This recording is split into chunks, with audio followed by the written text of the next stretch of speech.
بار بار ان کو، اور وہ بار بار غصہ، بار بار چڑچڑاپن، بار بار ریئیکشن، بس ذرا سا کوئی ماحول بدلنے کی دیر، کوئی نظر آ جائے مثال، اس کے بعد دیکھیں جہاں ایک دو کا آپس میں اجتماع ہو جائے، کوئی بات چیت ہو جائے، کوئی بس، تو بہت ایکٹیو لمبک سسٹم، بہت مشکل. خواتین اگر اپنے اس سسٹم پہ کنٹرول کر لیں تو وہ بہت روحانیت کے بڑے اعلیٰ مقام پہ پہنچیں. ان کی نمازیں، روزیں پھر ان کو بتائیں تاثیر. لیکن کیا ہے کہ وہ رات بھر نماز پڑھی اور صبح غصہ آ گیا، سب ختم. تو یہ حال ہے. اور وہ غصہ جو ہے وہ رکتا نہیں، پھر جذبات رکتے نہیں. وہ الگ بات ہے، تھوڑی دیر کے بعد خود ہی سب تحلیل ہو جاتا ہے، لیکن مرد کے مقابلے میں عورت کے جذبات میں بہت فرق ہے. تو یہ سسٹم جو ہے یہ شیطان اپنے کنٹرول میں لے رہا ہے. اللہ فرما رہا ہے کہ اذا مسّہم طائف من الشیطان، کہ دیکھو جب ان کو چھو لیتا ہے نا کوئی شیطان کا طائف، یعنی شیطان کا وسوسہ،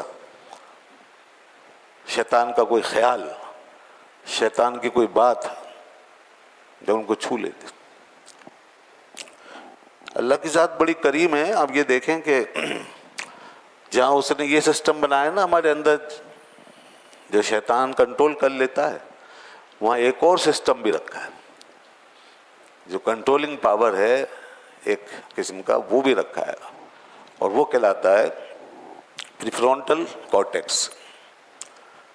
تو یہ ہمارے ماہرین نفسیات بتاتے ہیں کہ یہ پریفرونٹل کارٹیکس جو ہے یہ دوسرا حصہ ہے برین کا، جس کے اندر ہمارے کنٹرول کا پاور ہے، کنٹرولنگ پاور ہے پریفرونٹل. اب انسان اگر اس کو ایکٹیو کر لے تو پھر وہ جو لمبک سسٹم سے اٹھتا ہے نا جوش اور جذبہ اور غصہ، وہ کنٹرول ہو جاتا ہے. اور ہم دیکھتے ہیں نا کہ عام طور پہ انسان کنٹرول میں بھی آ جاتا ہے بہت دفعہ. اگر یہ نہ ہوتا بالفرض، کنٹرولنگ سسٹم نہ ہوتا، جیسے حیوان میں نہیں ہے، جانور کو جب غصہ آئے گا تو وہ ضرور ریئیکٹ کرے گا، وہ روکے گا نہیں اپنے آپ. اگر کتے کو بھونکنا ہے تو بھونکے گا ضرور. ایسا نہیں ہے کہ اس کے اندر کوئی شعور بیدار ہو جائے کہ بھائی نہیں بھونکنا چاہیے، نہیں. جب اس کا لمبک سسٹم اس کو ایکٹیویٹ کر دے گا تو اسے بھونکنا ہے.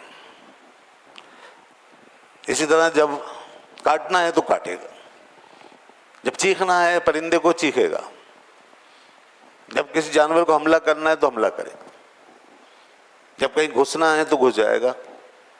جی ہاں، وہ اپنے ریئیکشن پر، اپنے ایکشن ریئیکشن پر کوئی کنٹرولنگ پاور نہیں رکھتے. لیکن مگر انسان کے اندر اللہ نے توازن رکھا، سائیکولوجیکلی بھی رکھا ہے اور دوسرے حوالوں سے بھی ہے. یہی دو چیزیں، ایک طرف انسان کے اندر جذبات پیدا ہو رہے ہیں لمبک سسٹم کے ذریعے، اور دوسری طرف پریفرونٹل کارٹیکس جو ہے وہ ایکٹیو ہو رہا ہے، تو وہ جذبات جو ہیں کنٹرول میں آ رہے ہیں. انسان رک رہا ہے، سوچ رہا ہے کہ نہیں اگر میں نے یہ کر لیا تو اس کا نتیجہ کیا نکلے گا. تو اس لیے انسان بیلنس ہوا. اب جس کا بیلنس آؤٹ ہو جاتا ہے اور جو اپنے کنٹرول کو کھو دیتا ہے، جس کے اندر سیلف کنٹرول نہیں رہتا، پیشنس نہیں رہتا، تو وہاں پر بات خراب ہو جاتی ہے، وہاں گڑبڑ ہو جاتی ہے، اور انسان پھر تباہ ہونے لگ جاتا ہے، تباہی کی طرف چلا جاتا ہے.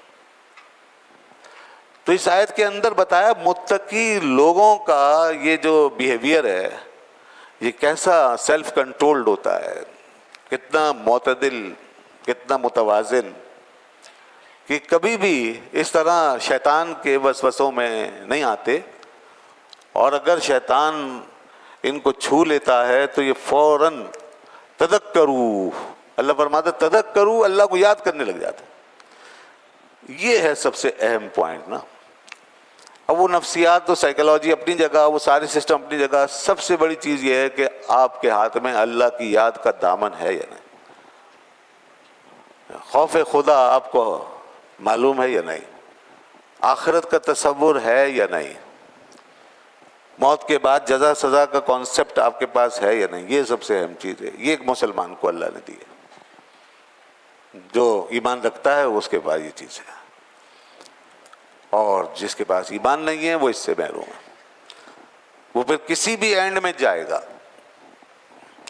جس کے پاس سزا و جزا کا تصور نہیں ہے، جسے خوف خدا نہیں ہے، جسے آخرت کی پکڑ کا کوئی ڈر نہیں ہے، وہ پھر کسی بھی اینڈ پہ جائے گا، کوئی چیز روک نہیں سکتی. یہی وجہ آج دیکھیں کہ دنیا کو جو ایسے بے ایمان یعنی کافر اور کفار کے ہاتھوں سے جو نقصان پہنچا ہے وہ ماضی میں کبھی نہیں پہنچا. کافر کے ہاتھ میں کوئی امن نہیں ہے، کوئی گارنٹی نہیں ہے، کوئی امن نہیں ہے، کوئی ضمانت نہیں ہے. آج یہ بات پوری طرح ثابت ہو رہی ہے. کل ہم کہتے تھے جب یہ انقلاب آ رہے تھے اور لوگ ہماری دنیا کی جیسے اصطلاحات کے اندر بہکے ہوئے تھے، ان کی چکنی چپڑی باتوں میں اور ان کے نعروں میں، ہیومنٹی کے نام پہ، اقوام عالم کے نام پہ، کبھی حقوق کے نام پر. نہیں جی بڑے زبردست لوگ ہیں صاحب، دنیا کے دیکھیں کیسے چلا رہے ہیں، ہیومنزم کی بات کرتے ہیں، انسانیت کی بات کرتے ہیں، سائنس ہے، ٹیکنالوجی ہے. آج دیکھ لیں کہ یہ حال ہو گیا، کھل گئی وہ بات ساری. ہم دیکھ رہے ہیں کہ ان کافروں کے ہاتھ میں جتنا غیر محفوظ ہو گئے ہم، اتنا تو پہلے کبھی بھی نہیں ہوئے. آج پتہ چل رہا ہے کہ یہ انسان تھے ہی نہیں، یہ انسان نہیں ہے، یہ وحشی ہیں. جو جتنا ہمارے سامنے چیمپئن بن کے آ رہا ہے نعرے لگاتا وہ اتنا ہی بڑا وحشی ہے. ان کے لیے کوئی قانون نہیں ہے.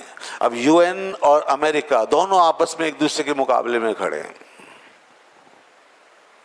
یو این کو ہم ہمیشہ کہتے آ رہے ہیں، جو لوگ گہرائی پہ نظر رکھتے ہیں، جو مروب نہیں ہوتے، وہ ہمیشہ سے کہتے آ رہے ہیں یو این امریکہ کی لونڈی ہے.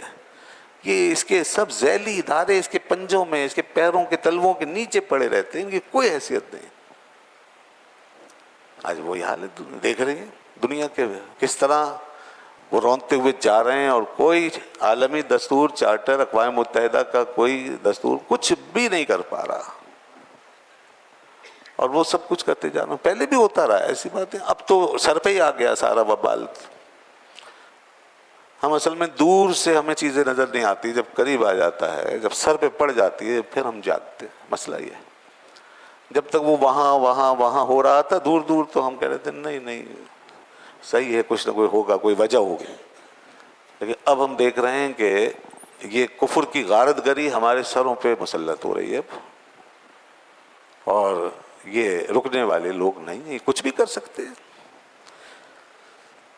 تو اس لیے ہمارے دین نے بہت پہلے بتا دیا کہ دیکھو تمہیں روکنے والی ذات صرف اللہ کی ذات ہے.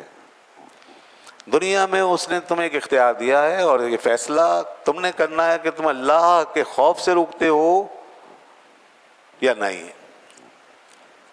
تم اللہ کو کیسے مانتے ہو، تم آخرت کو کیسے مانتے ہو، یہ ایمان کا امتحان. تو جو اللہ پہ ایمان رکھتا ہے اور اس کا ایمان کہیں بھی تھوڑا سا بھی کہیں بیدار ہوتا ہے نا، تو اللہ فرماتا ہے تذکرو، وہ کہیں نہ کہیں جاگ جاتا ہے. ہاں اندر ایمان ہی مردار ہو گیا ہو تو الگ بات ہے، لیکن ایمان انسان کا اگر ہے اندر تو وہ ہے ان سارے سسٹمز کے اوپر ایک بڑا سسٹم. ہمارے نفسیاتی سسٹم اپنی جگہ پر ہیں، ان کو ہم خود سے کنٹرول نہیں کر سکتے، چاہے وہ لمبک ہے یا پھر فرونٹل ہے، جو بھی ہے ہم اس کو خود سے کنٹرول نہیں کر سکتے، اور اس کے توازن کو ہم قائم نہیں رکھ سکتے. ہاں مگر ہمارے پاس جب اسپریچول پاور آ جاتی ہے، جس کی پریکٹس کرائی جاتی ہے ہمیں روزے سے، رمضان سے اور ہماری عبادتوں سے، تو میں یہ عرض کر رہا تھا کہ یہ جو ہے اللہ کا خوف ہمیں وہ کنٹرول کر لیتا ہے، ہمیں روکتا ہے. تذکروا، فرمایا کہ بس اللہ یاد آ جاتا ہے ایسے لوگوں کو. بہت سارے ہمارے علماء، مفسرین، محدثین نے یہ واقعہ بیان کیا کہ حضرت عمر رضی اللہ عنہ کے زمانے میں ایک شخص تھا، نوجوان. وہ بڑا اچھا خوبصورت نوجوان تھا اور وہ بڑی باقاعدگی سے مسجد میں جا کے نماز پڑھتا تھا، 5 وقت نماز پڑھتا تھا اور بڑا نیک عابد آدمی تھا۔ جب مسجد جاتا تھا تو وہ دیر سے نکلتا تھا، یہاں تک کہ اکیلا ہو جاتا تھا، پھر اپنا راستہ لیتا تھا۔ گھر ذرا اس کا دور تھا، تو راستے میں کوئی اچھے لوگ نہیں تھے، ایک گھر ایسا تھا جس میں کوئی اچھے لوگ نہیں رہتے تھے، تو وہاں ایک خاتون تھی جو اس نوجوان پہ نظر رکھتی تھی، تو اس کے اندر شیطان گھس گیا اور اس نے ارادہ کیا کہ اس نوجوان کو میں بہکا دوں، اپنے چکر میں پھنسا دوں۔ وہ روزانہ وہاں سے گزرتا تھا۔ ایک دن اس نے اس کو بلوا لیا کسی بہانے سے، تو وہ کوئی اپنا دکھڑا سنا کے اسے بہکا کے اندر لے گئی۔ وہ چلا گیا کسی ہمدردی میں کہ میری مدد کی ضرورت ہے شاید، تو وہ بیچارہ اندر چلا گیا گھر میں۔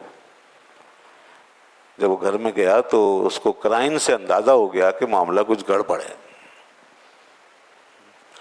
تو اب اس کی کیفیت جو ہے بدلنا شروع ہو گئی۔ وہ جو اللہ نے فرمایا دیکھو تذکروا، تو اس کو ایک دم سے یاد آنے لگا اللہ کا خوف، اور اس نے ایک آیت پڑھی قرآن پاک کی، شاید یہی آیت یا کوئی دوسری آیت پڑھی اس نے، اور اس کے بعد وہ بے ہوش ہو گیا۔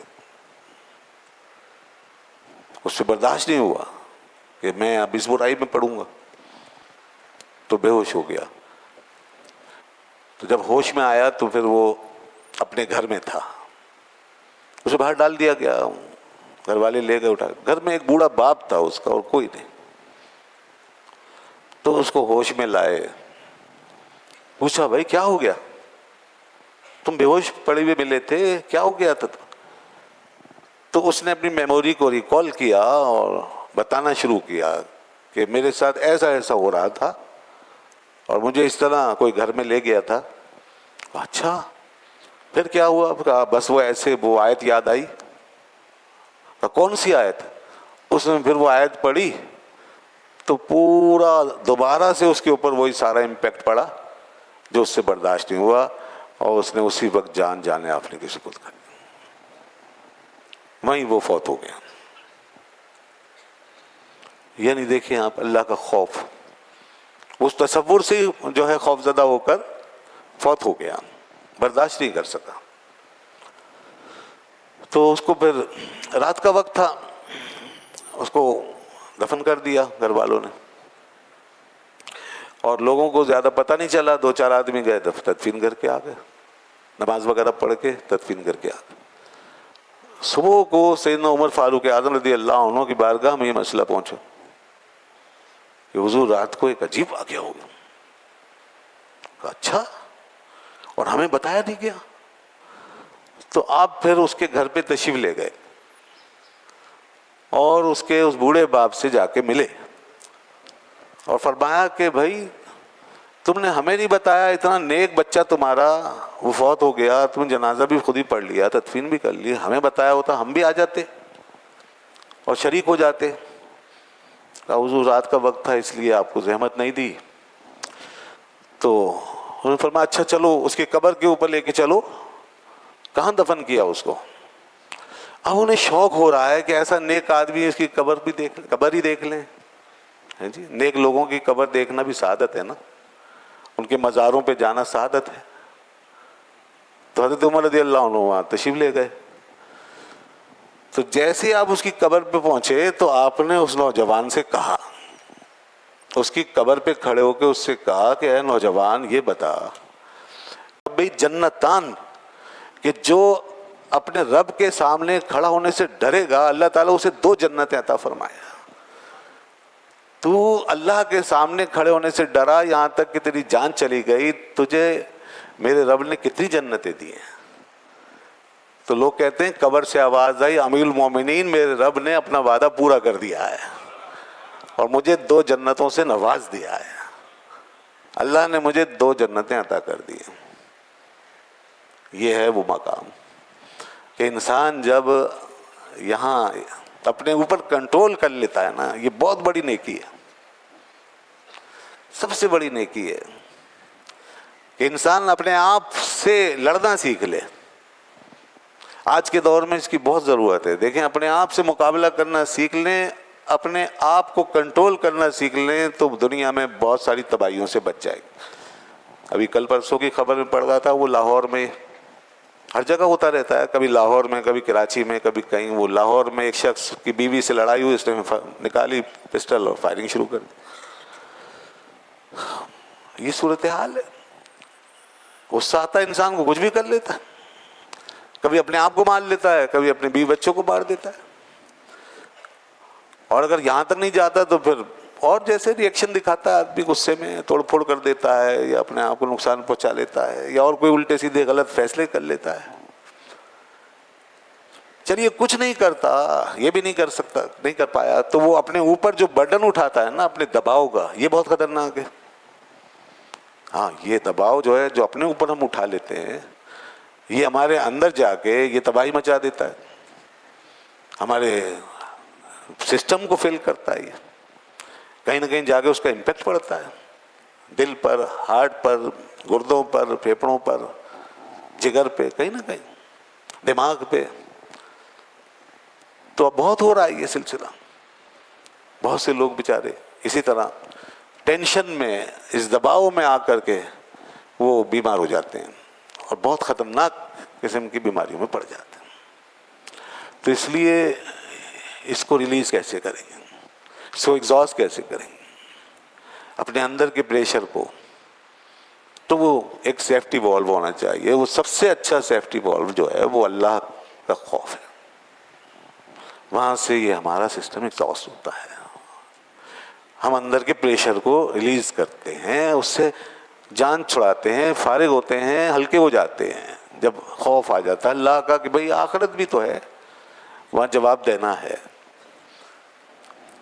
اور گناہوں سے بچانے کے لیے بھی یہی چیز ہمارے کام آتی ہے۔ اس لیے دوستو، یہ جو رمضان آتا ہے اور یہ جو ہماری مذہبی رسومات ہیں، ان کا ایک مقصد ہے، بہت بڑا مقصد۔ یہ ہماری زندگی کی گاڑی کو ہر لحاظ سے آگے چلانے کے لیے ہے، روحانی طور پر بھی، جسمانی طور پر بھی، ذہنی طور پر بھی، نفسیاتی طور پر، ہر طرح سے یہ ہماری زندگی گاڑی کو آگے بڑھاتی ہے۔ یہ عبادتوں کا نظام معمولی بات نہیں ہے، دنیا میں کہیں بھی ایسی مثالیں موجود نہیں ہیں جو ہمیں دی گئی اسلام کی صورت میں۔ ایک مہینے کی پریکٹس، آج اس کا آخری دن ہے، ماشاءاللہ جن لوگوں نے روزہ رکھا انہیں اندازہ ہوا کیسے کنٹرول کرتے ہیں۔ دیکھیں کتنا صبر کیا ہے ان لوگوں نے، ایک مہینہ معمولی بات نہیں ہے۔ آپ نے نہ کچھ کھایا نہ پیا، مکمل کنٹرول کر کے اپنے آپ کو۔ نوجوان ہیں، انہوں نے اور زیادہ اپنے آپ کو کنٹرول رکھا۔ نوجوانوں کے لیے جو عبادت ہے نا، وہ شیوہ پیغمبری ہے۔ ہاں، جوانی کی توبہ کہتے ہیں شیوہ پیغمبری ہے۔ بوڑھا آدمی تو ویسے ہی بہت سے ہیجانات سے وہ فارغ ہی ہو چکا ہوتا ہے، بہت سے پریشرز اس کے ریلیز ہو چکے ہوتے ہیں، بہت سے دباؤ ختم ہو چکے ہوتے ہیں، بہت سے اندر کے پاورز ختم ہو چکے ہوتے ہیں۔ انسان وقت کے ساتھ ساتھ بوڑھا ہو جاتا ہے، لیکن نوجوان کے اندر تو ساری پوٹینشیلٹیز، ساری حرکیات، ساری توانائیاں ابھر رہی ہوتی ہیں، ہر چیز، جذبات، ہیجان، خواہشات، آرزوئیں، تمنائیں، خون کا جوش۔ تو اس لیے نوجوان ہر سطح پہ جب نیکی کا فیصلہ کرتا ہے تو زیادہ ریزسٹنس کے ساتھ، زیادہ ریزسٹنس اور زیادہ سیلف کنٹرول کے ساتھ۔ اس لیے جب نوجوان ہمارے روزے رکھتے ہیں، نمازیں پڑھتے ہیں، مسجدوں میں آتے ہیں، یہ بڑے مجاہد ہیں، اور یہ یقیناً اپنی آگے کی زندگی کو سیف اینڈ ساؤنڈ کر رہے ہیں، محفوظ بنا رہے ہیں۔ حدیث میں آتا ہے کہ اللہ تعالیٰ جن 7 لوگوں پہ اپنا سایہ فرمائے گا، اس دن یوم لا ظل الا ظلہ، جس دن کوئی سایہ نہیں ہوگا سوائے اللہ کے سائے کے، ان 7 لوگوں میں ایک وہ شخص ہے، نوجوان، شاب نشا فی ذکر اللہ، جو اللہ کے ذکر کے اندر پروان چڑھا، وہ نوجوان جو خدا کے ذکر میں، اس کی یاد میں پروان چڑھا۔ آج یہ بہت سے نوجوان اعتکاف میں بیٹھے ہیں ماشاءاللہ، دیکھیں انہوں نے اپنے آپ کو ہزاروں برائیوں سے بچا کے یہاں پہ مسجدوں میں ڈالا ہوا ہے، اور یہاں ذکر و فکر میں مصروف ہیں۔ تو یہ یقیناً ان کی حوصلہ افزائی ہمیں کرنی ہے، اور ان سے ہمیں زیادہ پر امید رہنا ہے کہ یہ جب اس عمر میں ہمارے نوجوان اس طرف مائل ہیں تو آگے قوم کا مستقبل انشاءاللہ محفوظ ہے۔ ان کے ہاتھوں کم از کم قوم کو نقصان نہیں پہنچ سکتا، بلکہ نقصان تو کجا، یہ قوم کے لیے رحمت ثابت ہوں گے۔ جو دین میں سے نکل کے جا رہے ہیں، دینی تربیت لے کے جا رہے ہیں، وہ رحمت ثابت ہوں گے۔ یہ آگے جس عہدے پہ جائیں گے انشاءاللہ اس چیز کا کبھی نہ کبھی اثر محسوس کریں گے کہ ہم نے کبھی یہ وقت بھی گزارا ہے۔ تو یہ ساری تربیتیں کام آتی ہیں بڑے اعلیٰ عہدوں پر، منصبوں پر فیصلے کرنے کے وقت، اپنی زندگی کے لیے، دوسروں کے لیے جب آدمی فیصلے کرتا ہے اور ڈیسیشن لیتا ہے اور بڑے بڑے اختیارات سے کام لیتا ہے، تو وہاں پر انسان کی اپنی تربیت جو ہے یہ بہت کام آتی ہے، بہت ضروری ہے۔ وہاں کا ایک فیصلہ پوری قوم کے لیے رحمت بن جاتا ہے، ایک غلطی پوری دنیا کے لیے عذاب بن جاتی ہے، پوری دنیا کے لیے۔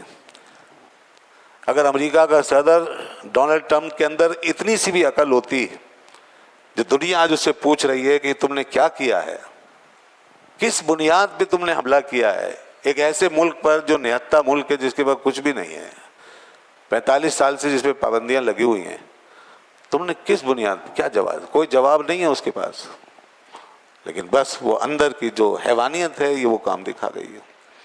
اگر ذرا سی بھی انسانیت ہوتی اور کوئی اسے مشورہ دینے والا ہوتا، کہیں وہ رکنے والا ہوتا تو یہ فیصلہ نہ کرتا۔ کتنا بڑا نقصان پہنچا دیا دنیا کو، اور ابھی آگے نہیں پتا ہمیں کہ اور کتنے بڑے بڑے نقصانات ہونے والے ہیں، اور یہ معاملہ کہاں جا کے رکے گا۔ اور ایسا پہلی دفعہ نہیں ہوا، ان حیوانوں نے عراق کو ایسی تباہ کیا، اور ایک شخص کو ایسی سزا دی ہے کہ پوری مسلم قومیت کو ذلیل کیا انہوں نے۔ عید کے دن جو ہے صدام حسین کو پھانسی دی ہے، عید کے دن سزا دی گئی ہے جان بوجھ کے، اور ایک جھوٹے الزام کی بنیاد پہ انہوں نے حملہ کیا۔ یہ 90s کی بات ہے، جھوٹے الزام کی بنیاد پہ حملہ کیا، وہ بھی ایک سب جھوٹ تھا اور کچھ نہیں نکلا۔ بعد میں ایسے اوپر سے انہوں نے کچھ شرمندگی کا اظہار کیا، جیسے برطانیہ نے۔ امریکہ تو خیر بہت ہی بڑا فرعون ہے، وہ اپنی غلطی کبھی نہیں مانتا۔ یہی حشر کیا انہوں نے وہاں بھی، لیبیا کے ساتھ انہوں نے کیا کیا، شام میں کیا کیا، افغانستان میں کیا کیا، 20 سال تک یہاں پہ گولہ بارود برسا انہوں نے۔ تو یہ وحشی قومیں ہیں، یہ دراصل دنیا میں صرف اور صرف اپنا قبضہ چاہتے ہیں، اپنی شیطانیت کا کھیل چاہتے ہیں، ان کو پوری دنیا کو غلام بنانا ہے۔ اب ہم اتنے ایوارڈ دے کر آئے تھے اس کو، اور کہا تھا بھائی نوبل انعام ملے گا اس کو، اور یہ وہ بڑا گریٹ، اور وہ ہمیں کہتا تھا تم بھی بڑے گریٹ، سو گریٹ، اور پھر نام آ گیا ہمارا 4 خطرناک ملکوں میں۔ اور ایسا جھوٹ کہ اللہ اکبر، شیطان کو بھی کبھی خواب میں بھی نہ آیا ایسا جھوٹ ہے کہ ان کے پاس وہ میزائل ہیں کہ جو ہمارے لیے خطرہ ہیں۔ بتائیے، وہاں تک رینج کے مار کرنے والے میزائل۔ تو اس طرح کی کہانیاں بناتے ہیں اور کوئی فائدہ نہیں ان کے مسکے لگانے کا، ان کو خوش کرنے۔ یہ جو ان کا پلاننگ ہے یہ وہ کر کے رہیں گے۔ انہیں خطرہ ہے ہماری دفاعی صلاحیت سے۔ جس کے پاس بھی تھوڑا سا پاور ہے یہ اس کو کبھی نہیں مانیں گے۔ ہم ان کے پیر بھی دھو کے پی لیں گے پھر بھی یہ نہیں مانیں گے۔ ان کو صرف ایک ہی صورت چاہیے، ایسے ہاتھ باندھے ہوئے غلام جو جی حضور کریں، یس سر یس سر کریں، بس جیسے عربوں نے ان کے آگے یس سر کرنا سیکھا ہوا ہے، اس لیے وہ چلتے رہے، نہ ان کی جمہوریت کا سوال، نہ وہ الیکشن کی بات، نہ کوئی اور، بس ٹھیک ہے یس سر کرو۔ یہ ہے اس شیطانی دنیا کا مزاج۔ دنیا کو غلام بناؤ، انسانیت کے نام پہ غلام بناؤ۔ پہلے ہم نے جن لوگوں کو جنگوں میں لڑ کے پکڑا ہوتا تھا ان کو غلام جب بنا لیتے تھے تو ہم ان کو غلام کہتے تھے اور غلام بناتے تھے، اور اعلانیہ کہتے تھے کہ ہاں یہ غلام ہے ہمارے۔ وہ چند افراد ہوتے تھے، قومیں نہیں، اور پھر وہ اس کی سزا ہوتی تھی۔ اور دنیا کا دستور یہی تھا کہ ہمارے لوگ پکڑے جاتے تھے وہ غلام بنتے تھے، دستور یہی تھا۔ پھر اس کو آہستہ آہستہ اسلام نے کتنی خوبصورتی سے ختم کیا، سبحان اللہ۔ اور پھر وہ غلام جب تک غلام رہے وہ غلام کتنے مزے میں رہے، کیا مزے اللہ تللے تھے ان کے، جو کہ پہلے کبھی آزادی کے ماحول میں ان کو نہیں ملے، جو عزت جو رسپیکٹ ان کو اسلام نے دی. اور پھر وہ غلام اس دین کے راستے پہ چلے تو دنیا کے امام ہی بن گئے. آج وہ ہمارے لیے بڑے بڑے رحمت اللہ علیہ رضی اللہ عنہ کیا کیا ہیں بتائیے، غلام. مگر آج دیکھیے یہاں بیٹھ کے اعتراض ہوتا ہے اس پر جس میں نہ کوئی دھوکہ نہ فراڈ، صاف ستھری بات کہ دنیا کا دستور اسی طرح تھا، اللہ نے آیتیں نازل فرمائی تم ان کے لوگ غلام بناؤ، سیدھی سی بات. پھر ان کے حقوق ڈیفائن کر دیے، سب کچھ صاف ستھرا دنیا کے سامنے. مگر آج دیکھیے دنیا کا ان کا دھوکہ اور ان کا فراڈ، انسانیت کی بات کرتے جائیں گے انسانیت کی تذلیل کرتے جائیں گے، آزادی کی بات کریں گے لوگوں کو غلام بناتے جائیں گے، تجارت کی بات کریں گے قرضوں میں جکڑتے چلے جائیں گے، سود کھاتے چلے جائیں گے. یہ تجارت ہے. آزادی دلانے کے لیے آئیں گے آپ کو ذلیل و خوار کر کے رکھ دیں گے، زندگی بچانے آئیں گے آپ کو تباہ برباد کر دیں گے. یہ ان کا حال ہے. حقوق کی بات کریں گے ایسے ایسے مولک ہتھیار بنائیں گے کہ ساری انسانیت کو تباہ کر دیں، کچھ نہیں چھوڑیں گے. تو اوپر جو فیس ریڈنگ ہے وہ کچھ اور ہے اور پیچھے حقیقت کچھ اور ہے. کوئی اہمیت نہیں ہے کسی کی بھی، آپ جتنے پرامن ثابت ہو جائیں. میں نے عرض کیا نا ہم کتنا کوشش کرتے ہیں بچنے کی اور ساتھ چلیں، عربوں نے کتنی کوشش کی مگر کوئی انسانیت نہیں ہے. یہ انسانیت کا ماحول ہی نہیں ہے اور انسانیت کی توقع نہیں ہے. یہ دنیا کے بدترین دہشت گرد ہیں، یہ دنیا کے بدترین دشمن ہیں. اور اس وقت کوشش یہ ہو رہی ہے کہ مشرق وسطیٰ پورا جل جائے، مسلمان آپس میں لڑ جائیں. اللہ کرے ہم وہاں تک نہ جائیں، لیکن کوشش یہ ہے کہ آپس میں لڑ جائیں، تباہی پھیل جائے، پوری تباہی پھیل. خدا کا شکر ہے کہ پاکستان بچا ہوا ہے اور وہ اس طرح چل رہا ہے کہ اس لڑائی میں کودنے میں جلدی نہیں ہے الحمدللہ. اللہ کرے کہ وہ وقت نہ آئے کہ ہم آپس میں اس طرح لڑیں، پھر یہ تماشا دیکھیں گے اور یہاں سب کچھ جل کے خاک ہو جائے گا. بہرحال جی اللہ تعالیٰ ایران کو بھی عقل دے کہ وہ بھی زیادہ اس آگ کو اپنوں کی طرف نہ بھڑکائے، اور یہ اہل عرب جو ہیں ان کو بھی اللہ عقل دے کہ یہ اب ان پہ زیادہ ڈیپینڈ نہ کریں، ان کو نکالیں یہاں سے اور ان سے تعلق ناتا توڑیں اور ہم کسی اپنے الائنس کی طرف بڑھیں. 1 کروڑ تقریباً یہودی ہے یہاں پہ، 1 کروڑ، اور آس پاس کتنے عرب مسلمان، 22 اسلامی ملک جو ہیں وہ آس پاس اس کو گھیرے ہوئے، 22، اور کتنے عرب مسلمان ہیں یہاں پہ، کتنی فوجیں ہیں، کتنا ہمارے پاس سب کچھ ہے. اور وہ ایک چھوٹی سی ریاست ہے چند کلومیٹر کی، 1 کروڑ وہاں پہ یہودی آباد ہیں. وہ اب ہمیں جیسے نچاتے آ رہے ہیں اور ابھی بھی نچا رہے ہیں، اور اب ہمیں آخری جیسے تباہی سے دوچار کرنے جا رہے ہیں. اگر ہم نہیں رکے اور اس آخری تباہی کے جہنم میں اتر گئے تو اس سے برا وقت تو کوئی نہیں ہوگا، پھر ہم بہت کچھ تباہ کر لیں گے. سب سے بہترین راستہ تو یہ تھوڑی سی ہمت کر کے 20-22 ملک مل کر کے، ایک ایران جب ان کے چھکے چھڑا سکتا ہے، چند میزائل جب ان کے چھکے چھڑا سکتے ہیں، ان کی ایسی تیسی ہو سکتی ہے، تو یہ 20-22 ملک مل کے اس کا کام کیوں نہیں کرتے؟ اور اس کو یہاں سے اٹھا کر کے دوبارہ وہاں یورپ میں مغرب میں کیوں نہیں پھینک دیتے جہاں سے لا کے ان کو یہاں ڈالا ہے؟ یہ نحوست، یہ مصیبت یورپ نے اپنے گلے سے اتار کے ہمارے گلے میں ڈالی ہے. اصل میں یہ پہلے وہاں تھے تو وہ ان سے پریشان تھے، اب یہاں ڈال دیا ہے. ہمارے لیے یہ ہمیشہ کے لیے گلے میں گویا کہ مصیبت کا توق ہے. تو مسلمانوں کو چاہیے کہ اب اس توق کو اتاریں، ورنہ یہ اسی طرح ہمارا خطہ جلتا رہے گا اور یہاں ہمیشہ جو ہے شورش ہوتی رہے گی، فتنے ہوتے رہیں گے.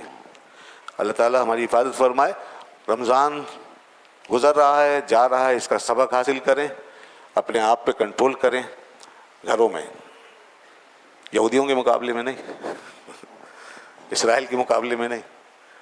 وہاں تو رمضان یہ سکھا کے گیا ہے کہ مسلمانوں نکلو، غزوہ بدر اللہ نے اسی مہینے میں دیا تھا تمہیں، فتح مکہ اس مہینے میں ہوئی، فتح سندھ ہوا، فتح کرناٹا ہوا، کیا کیا نہیں ہوا. اللہ نے کیسی کیسی فتوحات، فتح قادسیہ ہوا، تو فتح اسرائیل بھی کر لو جا کے.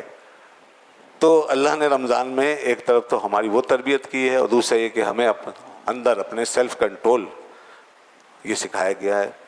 سیلف ریگولیشن، سیلف کنٹرول ہمارے اندر اچھا ہونا چاہیے. ہم گھروں کے اندر اب رمضان کو اس طرح ویلکم کریں رمضان کو. یہ الوداع جو بہت ہونے لگی ہے نا، یہ تو مطلب جیسے جان چھڑا کے اب جاؤ بھائی، اب تم تو فارغ ہو گئے، ہم بھی اب آزاد ہو گئے، تو الوداع الوداع الوداع الوداع کیا ہے؟ چلو ٹھیک ہے، کبھی تھوڑا بہت ہو جاتا تھا، اب تو جیسے اس کو ایک وہ پیٹرن بنا لیا، اور لوگ الوداع الوداع کر کے رمضان کو ایسے فارغ کرتے ہیں کہ بس جی چلیے اب چھٹی، اگلے سال دیکھیں گے، اب کوئی تعلق نہیں، تعلق تو پیدا ہو چکا ہے۔ رمضان گیا ہے، ایک ٹائم اس کا گیا ہے، اس کا اثر تھوڑی گیا ہے، اس کی افیکٹیویٹی، اس کا اثر، اس کا فیضان جو ہے وہ جاری ہے۔ کوئی بھی اچھی چیز جو ہے نا وہ ایسے نہیں جاتی کبھی بھی دنیا میں، کوئی اچھی چیز جب برائیاں اپنا اثر چھوڑ جاتی ہیں تو نیکی جو ہے وہ کیوں نہیں چھوڑتی؟ رمضان بھی اپنا اثر چھوڑتا ہے، یہاں تک کہ اللہ کے نیک بندے بھی دنیا سے جاتے ہیں تو پیچھے ان کے فیض کے دھارے جو ہیں وہ چل رہے ہوتے ہیں۔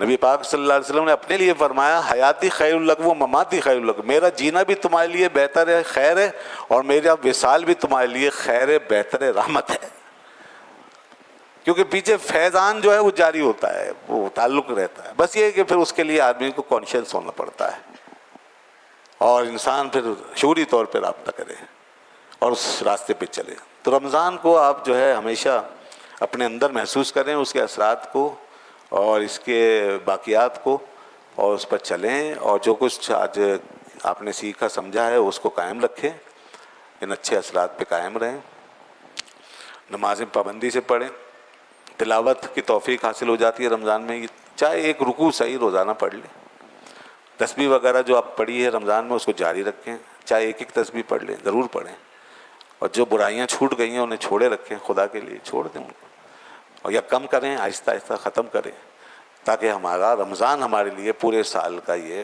ایک گویا کہ تربیتی ایک سسٹم بن جائے اور ہماری اصلاح کا اصل ذریعہ بن جائے۔ اللہ تعالی ہمیں رمضان کی برکتیں عطا فرمائے۔